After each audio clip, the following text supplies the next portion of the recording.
This story is a work of fiction inspired by real themes and documented events. Certain names, characters, and dialogue have been fictionalized for dramatic purposes.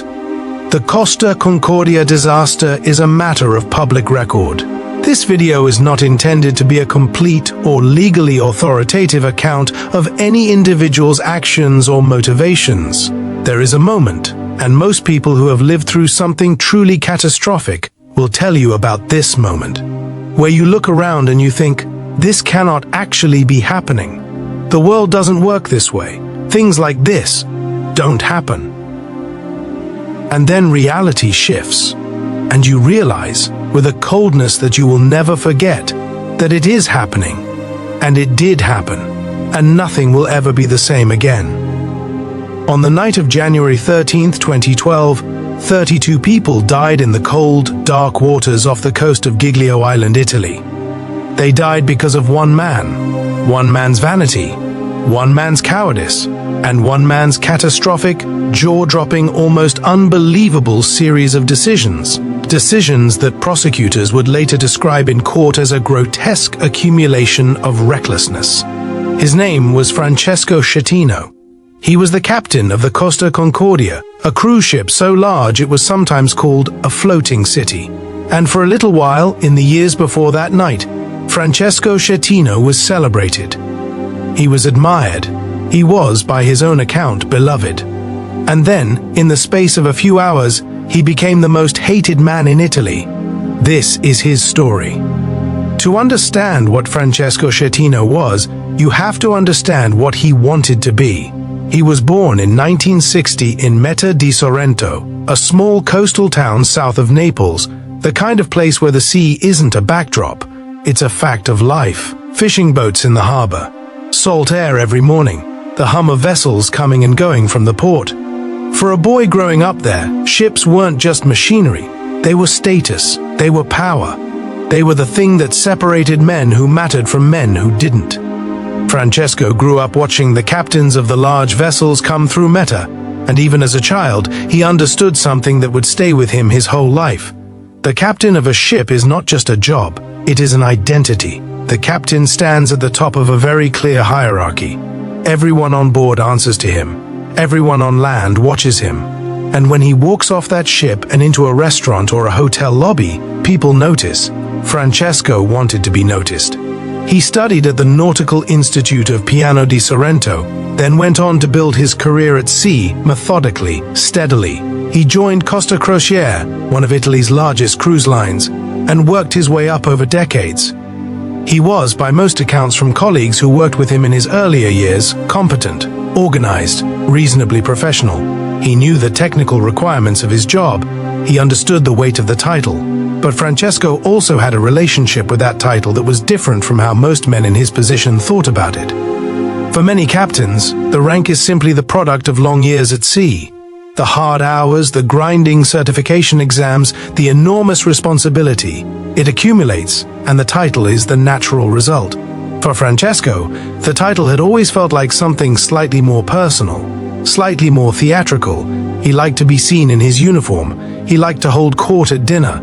He liked the way new crew members looked at him when he walked onto the bridge for the first time. And he especially liked the way passengers looked at him. These tourists from Germany, Switzerland, France, England, who had boarded this magnificent ship and placed their lives, without quite realizing it, entirely in his hands. In 2006, Francesco was given command of the Costa Concordia, and from the very first moment he walked onto that ship as its captain, he understood that he was now in charge of something extraordinary. The Concordia was colossal. She was 952 feet long, nearly the length of 3 football fields placed end to end. She could carry 3,780 passengers and more than 1,000 crew members. She had 13 passenger decks, 5 restaurants, 4 swimming pools, a casino, a theater, a spa, a jogging track. She was, in the language of the industry, a megaship. And in 2006, when she made her maiden voyage, she was one of the largest cruise ships in the world. To be the captain of a ship like that is to be the captain of a small city. And Francesco, by all accounts, took to that role the way a man who has spent his whole life wanting something takes to finally having it. He was social, he was present, he appeared at passenger dinners, he gave toasts, he invited guests to the bridge for private tours that were technically against maritime regulations, but which he offered anyway, because it felt good. It felt important. It felt like being seen. And for several years, things went well. The Concordia made her routes through the Mediterranean without serious incident. Francesco logged thousands of nautical miles. He was promoted within Costa's hierarchy. He was, on paper, a success. But there was something else happening beneath the surface of Francesco's career. Something that, in hindsight, his colleagues and supervisors would describe with a particular kind of unease. Francesco had developed a habit that nobody initially took too seriously. He had a tendency, when the ship passed close to certain coastal towns or islands, to order a maneuver called a salute. A maritime salute, sometimes called a saluto in Italian, is an old tradition. A ship passing close to a coastal community dips its horn, slows slightly, comes in close enough that the people on shore can see it clearly, and makes a gesture of acknowledgement to the town. It is a ceremonial thing, a performance. In the old days, it was a way of connecting sea and land, of saying, "We see you and you see us." And for Francesco Schettino, it had become something else entirely. It had become his favorite thing. He loved the salutes. He loved steering that enormous ship close enough to the coastline that people on shore stopped what they were doing and looked up. He loved the passengers crowding the railings to watch the cliffs slide past, close enough to almost touch. He loved hearing the horn. He loved the whole spectacle of it. He did salutes at Stromboli. He did them at Elba. He did them at multiple points along the Ligurian coast. And each time, according to testimony from crew members who were present on those occasions, Francesco was energized in a way that he was not during ordinary navigation. He was engaged. He was animated. He was, in the truest possible sense of the word, showing off. Costa Crocier's official navigation charts specified safe minimum distances from the coastlines of various ports and islands along the Concordia's route. These distances weren't suggestions, they were safety parameters, established by maritime engineers who understood exactly what happened when a ship of that size deviated from them. The charts existed because the ocean floor around many of these coastal areas was not the uniform flat plane it appeared to be from the surface. There were rock formations, there were shallows, there were underwater ledges that extended far further out from the coast than anyone looking at the water from above would ever know. Francesco knew all of this. He had been trained to know it. And for a long time, even during the salutes, he stayed close enough to the line that nobody above him at Costa took formal action. That was the problem. Nobody made him stop. The salutes became bolder, the ship came closer. And Francesco, each time he completed one without incident, felt not relief but confirmation. He had been right all along. He knew what he was doing. He could handle it. And then came January of 2012. The Concordia had begun its winter Mediterranean cruise on January 13th, departing from the port of Civitavecchia, just northwest of Rome, in the early afternoon. The itinerary was familiar, a classic Western Mediterranean loop, hitting Savona, Marseille, Barcelona, Palma de Mallorca, Cagliari, and then back to Civitavecchia. It was a route the ship had sailed dozens of times. The crew was experienced. The weather for that time of year was reasonable. There were 4,229 people on board that night, passengers from 32 different countries, families, couples on holiday, a group of elderly German tourists traveling together for the first time, a Peruvian couple, Elio Vincenzi and his wife, celebrating their anniversary, a Hungarian honeymooning couple, Sandor and Edina Zdeni, who had upgraded their cabin at the last minute as a treat. Among the passengers was a man named Brian Au, an American traveling with his wife and his young daughter. He had booked this cruise 18 months in advance. His daughter had been counting down the days. None of them had any idea what was about to happen. As the Concordia cleared the port and moved out into open water, Francesco Schettino retired to his cabin for a private dinner. He had invited a guest, a woman named Domnica Simorton, a 26-year-old former Costa dancer from Moldova, who was sailing on the ship at Francesco's personal invitation. She was not a crew member on this voyage. She was, to put it plainly, Francesco's companion, and he had arranged for her to be present on this sailing in a way that skirted the strict protocols Costa had about who was and was not permitted in operational areas of the ship. Dinner was served, wine was poured, and at some point during the evening, as the ship made its way south along the Tyrrhenian coast, Francesco made an announcement to the crew that he wanted to do a salute at Giglio Island. Giglio is a small island off the coast of Tuscany, about 14 miles south of the promontory of Monte Argentario. It is a beautiful place, dramatic cliffs, a small medieval village perched at the top, a harbor at the bottom. In the summer it draws tourists. In January it is quiet, mostly inhabited by the permanent population of a few hundred people who live there year-round. Francesco had done a salute at Giglio before. In 2011, he had brought the Concordia in close enough that people in the village could see the ship clearly, and he had sounded the horn, and the residents of Giglio had come out of their houses to wave. He had spoken on the phone with a retired Costa captain named Mario Palombo who lived on the island, and the two men had an arrangement. Something unofficial, something that had the warm, loose quality of a personal favor between old acquaintances. Francesco would bring the ship in close. Palombo would watch from shore. The islanders would wave. The passengers would be delighted. On the evening of January 13th, Francesco contacted Palombo again to confirm the salute. He told Palombo they would be passing close to the island at around 9:30 in the evening. Palombo said he would be watching. What Francesco did not mention to Palombo, what he perhaps did not fully register himself, given the wine and the company and the general atmosphere of the evening, was that the route he was planning to take was different from any route he had taken before. He was going to come in closer than he ever had. He was going to pass north of the island, in a channel between Giglio and the mainland, at a distance that several of his officers would later say made them genuinely uneasy. At 9:10 p.m., the Concordia's chief navigator, Roberto Bosio, entered the relevant waypoints into the ship's navigation system. He was following Francesco's instructions. He entered the coordinates, looked at the resulting path on the chart, and according to testimony he would later give, felt a knot of discomfort in his stomach. The course that Francesco had ordered would bring the ship within a third of a nautical mile of the coastline of Giglio. That is approximately 600 meters. For a ship the size of the Concordia, moving at 15 knots, 600 meters from a rocky coastline, in the dark, in January, is not a comfortable margin. Bosio said nothing. He entered the waypoints as instructed. Francesco was not on the bridge when this happened. He was back at his table with Dominica. He did not put on his glasses. He wore corrective lenses and had been known to leave them off when he was off duty, or when he did not want to appear anything other than his most polished self. He came to the bridge later, closer to 9:30, and he stood at the window as the lights of Giglio came into view. And here is the moment.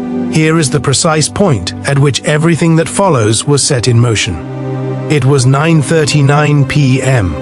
The Concordia was approximately 1 nautical mile from the northern tip of Giglio Island and moving at 15 knots. Francesco was at the window. His phone rang. It was Mario Palombo calling from the island, asking where the ship was, saying he couldn't see it clearly yet.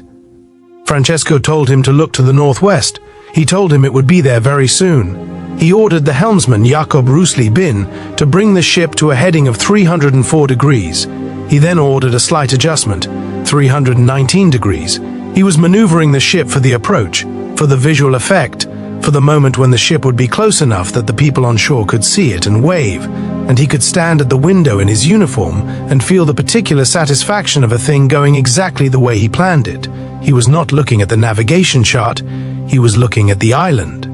At 9:44 p.m., Officer Silvia Coronica, who was at the navigation console, noticed something. She saw that the distance between the ship and the shoals off the northeastern coast of Giglio, a rocky underwater formation that the charts clearly marked as dangerous, was shrinking faster than it should have been.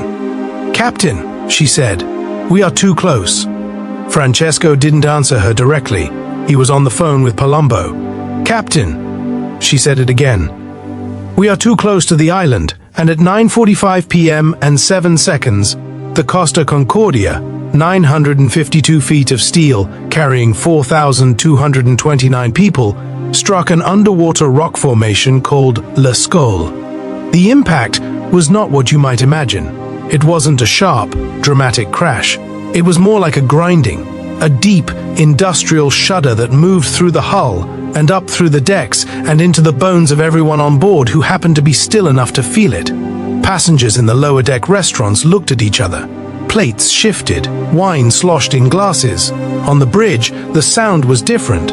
On the bridge, it was unmistakable. Francesco's face, according to testimony from officers present, went completely white. The ship's instruments registered immediate flooding in the forward compartments. Water was entering the hull through a gash that would later be measured at 230 feet long, a wound so large that the watertight bulkheads that were supposed to contain flooding in any single compartment were irrelevant. The water was coming in too fast, in too many places, for the compartmentalization to matter. The lights went out, not gradually, not flickering the way they do in movies. All at once the ship's power failed, and the Concordia went dark. And then, in the darkness, the ship began to tilt. Brian Auer was in his cabin with his wife and daughter when it happened. His daughter had been asleep, his wife was reading, and when the ship lurched, that first terrible heave to the starboard side, Brian grabbed the edge of the bed and looked at his wife, and she looked at him, and in that wordless exchange, something passed between them that neither of them would be able to fully describe afterward. They had both felt it. They both knew it wasn't right. He got his daughter up. He told his wife to get their shoes. Out in the corridor, passengers were already moving. Some were confused. Some were frightened. Some were doing what people do in the first moments of a crisis, which is look for someone in authority who will tell them that everything is fine, that it's just the waves, that the ship rolled in a storm, that this is completely normal. On the decks, crew members were beginning to appear, and the message they were delivering, the official message from the bridge, passed down through the chain of command, was that there had been an electrical fault, a blackout. Nothing more. Please return to your cabins. Everything is under control. It was not under control. On the bridge, Francesco was dealing with something that no amount of confidence or self-belief could help him manage. The ship was listing. The Concordia, which had been designed to maintain stability in virtually any sea condition, was tilting. And it was tilting not because of the storm, not because of the waves, but because her hull was open and the sea was inside her, and the mathematics of displacement were doing what mathematics always does, moving toward the inevitable. At 9:58 p.m., Francesco called Costa Concordier's crisis management team on shore. The call was recorded. The man who answered was Roberto Ferrarini, Costa's passenger crisis response director. Ferrarini asked for a status report. Francesco gave him one that was, to use the precise legal term that would later be applied to it in Italian court, deeply misleading. He described a flooding incident. He mentioned a blackout. He did not convey the severity of what was happening. He did not say the word sinking. He did not initiate the formal maritime emergency protocol that his training required him to initiate the moment the ship struck the rock. What he said, according to the recording, was that they were assessing the situation. The situation was not one you assessed. The situation was one you survived, or did not. Passengers on the lower decks were beginning to notice something that could not be explained away by any blackout. They noticed it in the way their feet felt on the floor. The floor that had been level was now slightly wrong. A slight wrongness that was getting more pronounced with each passing minute. Glasses and bottles were sliding. Children were asking their parents what was happening. And the parents, the ones who didn't know the answer, which was all of them, were saying words they didn't quite believe. It's fine. It's just the boat. We're fine. On the main promenade deck, passengers were streaming toward the muster stations. Some crew members were directing them calmly. Others were confused. They hadn't been given clear orders yet, because clear orders hadn't been given from the bridge. There was a gap at the center of the crisis, a void where authority should have been, and the people in the corridors could feel it even if they couldn't name it. At 10:13 p.m., 28 minutes after the collision, Francesco still had not issued an official distress call. He had not ordered an evacuation. He had not activated the ship's GMDSs, the Global Maritime Distress and Safety System that was designed for exactly this moment. The Coast Guard in Livorno, on the mainland, had picked up the Concordia's radar signature. They had seen it go off the normal navigation route. They had noted the strange trajectory. They were calling. At 10:17 p.m., a Coast Guard officer named Gregorio De Falco established radio contact with the Concordia. The conversation that followed would become, in the months and years after that night, one of the most replayed, most analyzed, most damning recordings in the history of Italian maritime law. De Falco asked for a status report. Francesco told him there was a blackout. De Falco asked about casualties. Francesco said he didn't know. He said they were checking. "How many people are on board?" De Falco asked. Francesco gave him the number. De Falco asked if an evacuation was underway. And this is where the recording becomes, in the opinion of everyone who has ever heard it, extraordinary. Because at this point, at 10:17 p.m., with the ship listing severely, with passengers on the upper decks climbing over railings to try to reach the lifeboats, with the sea already inside multiple sections of the hull, Francesco Schettino, the captain of the Costa Concordia, was no longer on the ship. He had gotten into a lifeboat. There is a rule in maritime law that is older than most nations that have laws. It is not technically a written statute in most jurisdictions. It is something older than that. It is a principle. It is, in some ways, the central moral pillar on which the entire institution of seafaring command is built. The captain goes down with the ship, or, more accurately, the captain is the last to leave. When there is a crisis, the captain's post is on that bridge. When there are passengers in danger, the captain's duty is to remain present until every possible life has been saved. The captain does not get to decide that the situation is hopeless and remove himself from it. The captain does not get to weigh his own survival against the survival of the people in his care and choose himself. You can argue about a lot of things in maritime law. This is not one of them. And yet, at some point between 10:13 and 10:30 p.m. on January 13, 2012, Francesco Schettino, the captain of the largest cruise ship disaster in a generation, stepped off his ship and into a lifeboat that was already carrying other survivors. He was later found by rescue vessels approximately 300 meters from the Concordia's hull. He was not injured. He was dressed in civilian clothes, not his uniform. He had, in the language of the Italian press that would subsequently spend months dissecting every detail of his behavior, abandoned ship. He later claimed it had been an accident, that he had fallen into the lifeboat during the confusion, that he had intended to coordinate rescue operations from a position just off the hull, where he could see both the ship and the rescue boats. Nobody believed him. De Falco, the Coast Guard officer who had been on the radio with Francesco during those critical minutes, issued an order that would become one of the most quoted pieces of audio from any disaster in modern memory. "Schettino," he said, "get back on board." He said it multiple times. He said it with the measured, flat authority of a man who was trying very hard to remain professional while simultaneously understanding that the person he was speaking to had done something almost beyond comprehension. "Get back on board, Captain. Get back on board now." Francesco did not get back on board. What happened on the ship in those hours, between the collision at 9:45 p.m. and the time the last survivors were pulled from the water in the early hours of the morning, is a story that 4,229 people lived through and processed differently, and that 32 people did not survive to process at all. The evacuation of the Concordia was, in the words of Italian maritime investigators, chaotic in a way that was directly attributable to the delayed evacuation order, because Francesco had spent nearly 30 minutes insisting to passengers and crew that the situation was manageable. By the time the order was finally given, the ship S-list had become severe enough that some of the lifeboats on the port side, the high side, the side that was rising as the ship rolled, were essentially unreachable. The evacuation was asymmetrical, confused. The ship continued to roll during the evacuation itself, which meant that conditions were deteriorating while thousands of people were trying to use equipment designed to be deployed from a stable vessel. Crew members who stayed, and many did stay, doing their jobs with extraordinary professionalism, even as the ship rolled, and the lights failed, and the chaos around them intensified, later described the experience in terms that made clear how far the situation had moved, beyond anything for which they were prepared. They had been trained for emergencies. They had not been trained for this. They had not been trained for an emergency in which the captain had left, in which the instructions from the bridge were contradictory and delayed, in which the ship they were supposed to save people from was still actively listing as they tried to lower boats. Brian Ao and his wife and his daughter made it to the terrace outside one of the main dining rooms.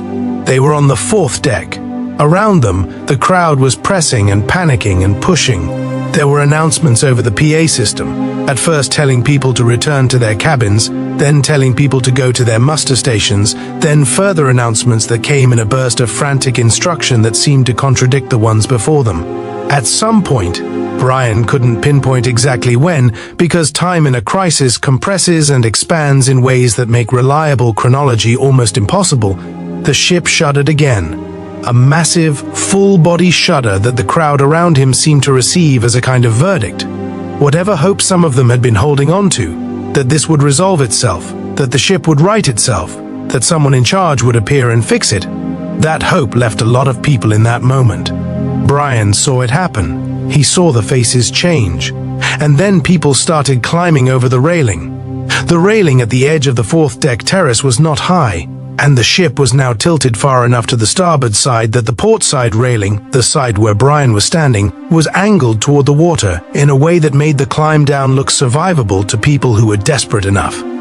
Brian watched a woman go over first, then a man, then a group of passengers moving together, helping each other. He grabbed his wife's hand. He grabbed his daughter, and over they went. What Brian Ao and his family found on the other side of that railing was a 4-deck climb down the hull of a listing ship, in the dark, in January, above the cold Mediterranean. He has described it in interviews as the longest 15 minutes of his life. He has described the sound of the ship, a deep, continuous groaning, as something that he will never be able to fully remove from his memory. They made it to a lifeboat. The lifeboat got clear of the ship. They survived. The 32 people who did not survive were found in the water, in flooded sections of the hull, trapped in areas of the ship that the evacuation never reached.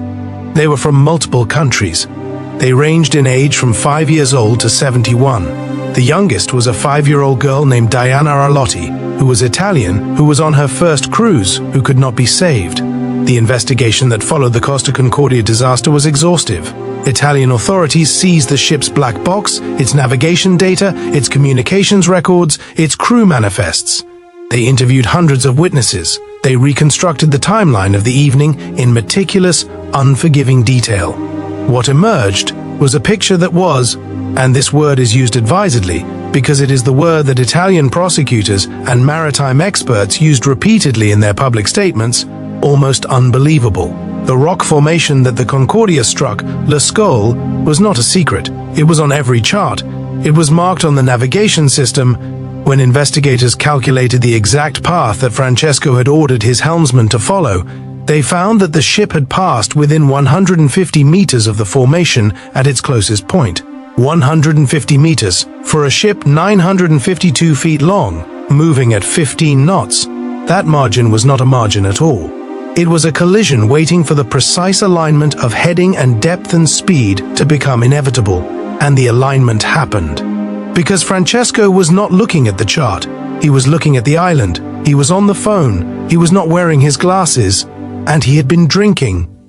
Italian prosecutors charged Francesco Schettino with multiple counts of multiple homicide, causing a shipwreck and abandoning ship. His trial lasted years. During that time, Francesco gave interviews. He appeared in public. He maintained, with a stubbornness that many people found, depending on their level of charity, either admirable or grotesque, that he had been a victim of circumstances, that he had made errors of judgment but not acted with criminal negligence, that the system had failed as much as the man. In 2015, a court in Grosseto sentenced Francesco Schettino to 16 years in prison. The verdict was upheld on appeal. He entered prison in 2017. The Italian press had already given him a name by then, a nickname that stuck, that circulated in newspapers and television programs and internet forums and dinner table conversations across the country. They called him Captain Coward. They called him the most hated man in Italy.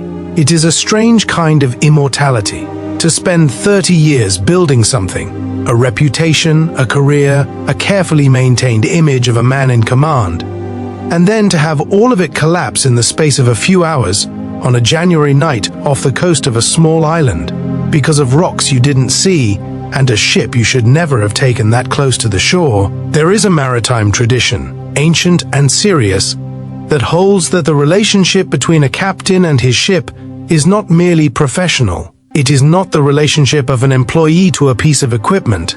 It is something closer, something that in the language of the old seafarers was almost sacred.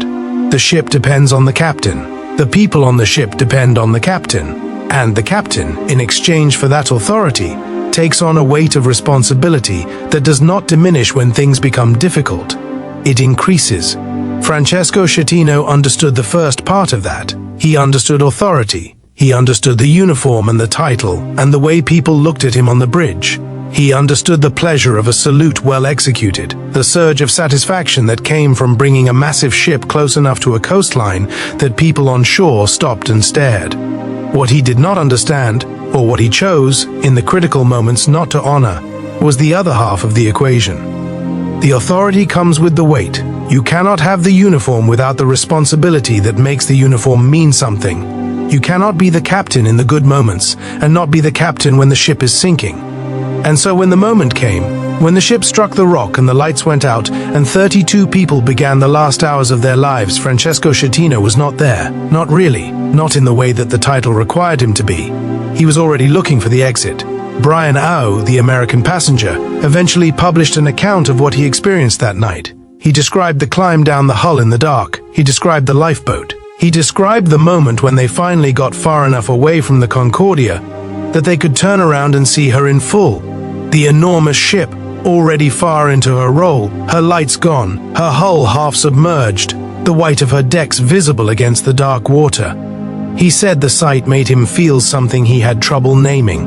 Not quite grief, not quite relief, something between the two. The specific emotion of a person who has survived something that other people didn't, and who knows it, and who will spend a long time afterward trying to understand what that means. He said his daughter, who was young enough that the worst of what she'd seen wouldn't fully surface for years, asked him one question as they sat in the lifeboat waiting for the rescue vessels to reach them. "Daddy," she said, "where is the captain?" He didn't have an answer. And that question, a child's simple, reasonable question, the question that assumed a captain would be where a captain is supposed to be, is maybe the most precise way to describe what was lost that night. Not just the lives, as irreplaceable as those are, but the basic structure of trust that makes any of it possible.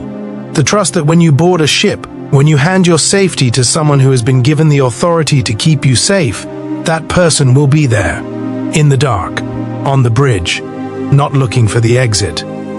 The strange thing about Francesco Schettino is that he was not by any measure a monster in the ordinary sense. He wasn't someone who wanted to hurt people. He didn't board that ship on January 13th intending to kill 32 of his passengers. He boarded that ship intending to do a salute, to bring the ship in close, to sound the horn, to have the islanders wave, to feel for a few minutes like the most important person visible from the shore. And that, in some ways, is the most disturbing part of the whole story. Not that a terrible person did a terrible thing, but that an ordinary vanity, an ordinary human hunger for admiration, for recognition, for the feeling of being seen, can, under the right circumstances, with just the right configuration of ego and authority and bad luck and rocks in the dark, end 32 lives. That is the thing that stays with you. The ordinariness of the beginning.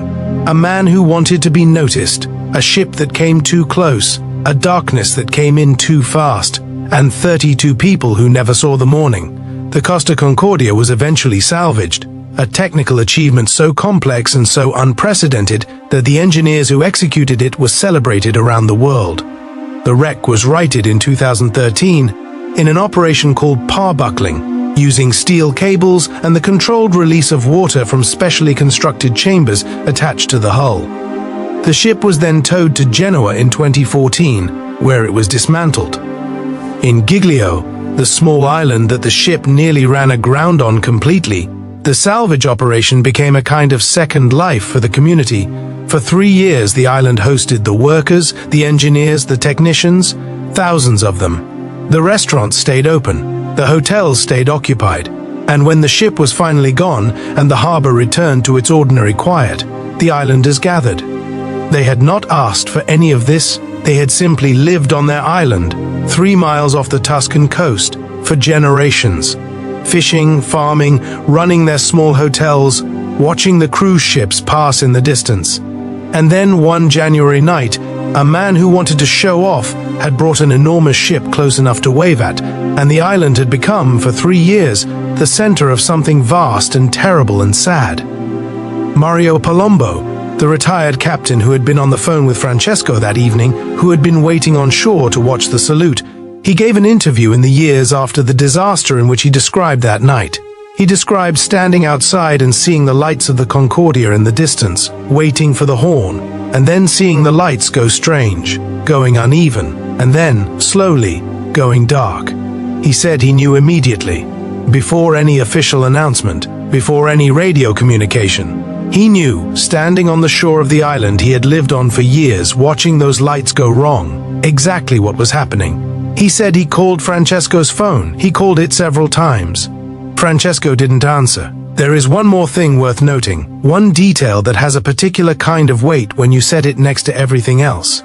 In the days after the disaster, as the story spread around the world and the recording of DeFalco's radio call was played on television stations in a dozen countries, and the phrase, "get back on board," became, briefly, a piece of cultural shorthand for a very specific kind of cowardice. In those days, there were people who called for more than just criminal charges. There were retired captains, maritime historians, sailors with decades at sea, who spoke publicly about what they felt when they heard the recording, and what they described was not anger, exactly. It was something more specific than anger. It was the feeling of watching a principle they had built their professional lives around, a principle they had held as genuinely sacred, being violated so publicly, so completely, so without apparent recognition of what was being violated. One retired Italian captain, interviewed by a newspaper, said something that stuck in the minds of everyone who read it. He said, "You know what the strangest part is? The strangest part is that he doesn't seem to understand what he did. He argues about the details. He argues about the timeline. He argues about whether he was in the lifeboat or near the lifeboat. He argues about everything except the one thing that is not arguable." The reporter asked him what that one thing was. The captain was quiet for a moment. That his ship was sinking, he said, and he left. He paused. That's all. That's all there is. The rest is just explaining.